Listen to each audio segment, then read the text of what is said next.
गिनती की पुस्तक अध्याय 18। गिनती की पुस्तक अध्याय 18। फिर यहोवा ने हारून से कहा कि पवित्र स्थान के अधर्म का भार तुझ पर और तेरे पुत्रों और तेरे पिता के घराने पर होगा, और तुम्हारा याजक कर्म के अधर्म का भार भी तेरे पुत्रों पर होगा। और लेवी का गोत्र अर्थात तेरे मूल पुरुष के गोत्र वाले जो तेरे भाई है, उनको भी अपने साथ ले आया कर, और वे तुझसे मिल जाए और तेरी सेवा टहल किया करे। परंतु साक्षी पत्र के तंबू के सामने तू और तेरे पुत्र ही आया करे। जो तुझे सौंपा गया है उसकी और सारे तंबू की भी वे रक्षा किया करे, परंतु पवित्र स्थान के पात्रों के और वेदी के समीप न आए, ऐसा न हो कि वे और तुम लोग भी मर जाओ, सो वे तुझसे मिल जाए। और मिलाप वाले तंबू की सारी सेवकाई की वस्तुओं की रक्षा किया करे, परंतु जो तेरे कुल का न हो वह तुम लोगों के समीप न आने पाए। और पवित्र स्थान और वेदी की रखवाली तुम ही किया करो, जिससे इस्राएलियों पर फिर कोप न भड़के। परंतु मैंने आप तुम्हारे लेवी भाइयों को इस्राएलियों के बीच से अलग कर लिया है, और वे मिलाप वाले तंबू की सेवा करने के लिए तुमको और यहोवा को सौंप दिए गए हैं। पर वेदी की और बीच वाले पर्दे के भीतर की बातों की सेवकाई के लिए तू और तेरे पुत्र अपने याजक पद की रक्षा करना, और तुम ही सेवा किया करना, क्योंकि मैं तुम्हें याजक पद की सेवकाई दान करता हूं। और जो तेरे कुल का न हो वह यदि समीप आ जाए तो मार डाला जाए। फिर यहोवा ने हारून से कहा, सुन, मैं आप तुझको उठाई हुई भेंटें सौंप देता हूं, अर्थात इस्राएलियों की पवित्र की हुई वस्तुएं जितनी हो उन्हें मैं तेरा अभिषेक वाला भाग ठहराकर तुझे और तेरे पुत्रों को सदा का हक करके देता हूं। जो परम पवित्र वस्तुएं आग में होम न की जाएगी वे तेरी ही ठहरे, अर्थात इस्राएलियों के सब चढ़ावों में से उनके सब अन्न बलि, सब पाप बलि और सब दोष बलि जो वे मुझको दे देते हैं वह तेरे और तेरे पुत्रों के लिए परम पवित्र ठहरे। उनको परम पवित्र वस्तु जानकर खाया करना। उनको हर एक पुरुष खा सकता है, वे तेरे लिए पवित्र है।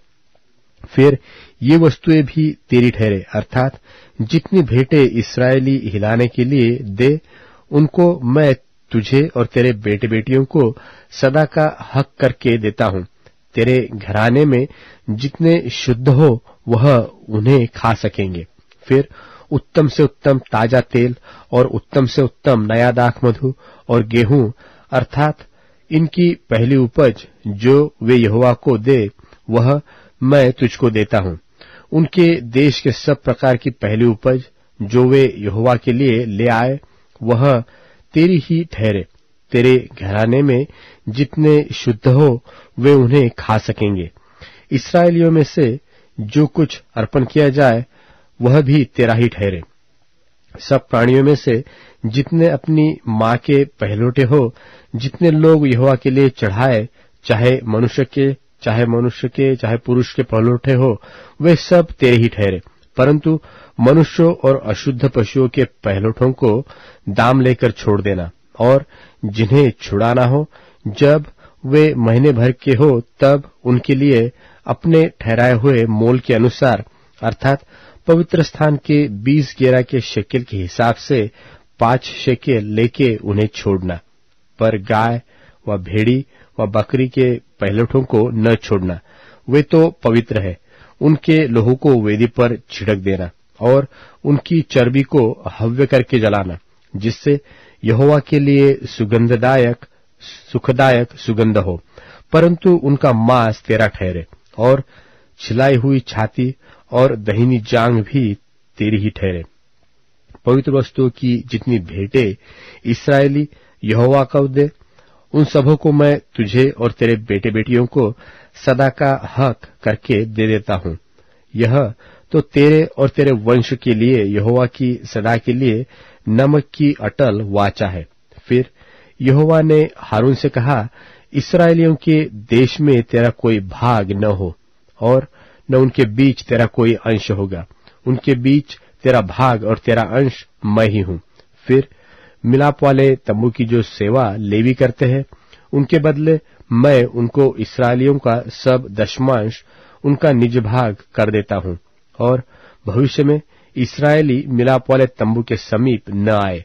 ऐसा न हो कि उनके सिर पर पाप लगे और वे मर जाए, परंतु लेवी मिलाप वाले तंबू की सेवा किया करे और उनके अधर्म का भार वे ही उठाया करे। यह तुम्हारी पीढ़ियों में सदा की विधि ठहरे, और इस्राएलियों के बीच उनका कोई निज भाग न हो, क्योंकि इस्राएली जो दशमांश यहोवा को उठाई हुई भेंट करके देंगे, उसे मैं लेवियों को निज भाग करके देता हूं। इसलिए मैंने उनके विषय में कहा है कि इस्राएलियों के बीच कोई भाग उनको न मिले।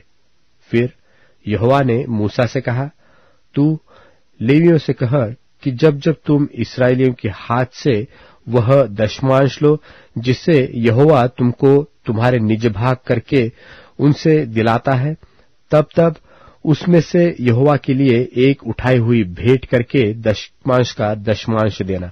और तुम्हारी उठाई हुई भेंट तुम्हारे हित के लिए ऐसी गिनी जाएगी जैसा खलिहान में का अन्न व रसकुंड में का दाखरस गिना जाता है।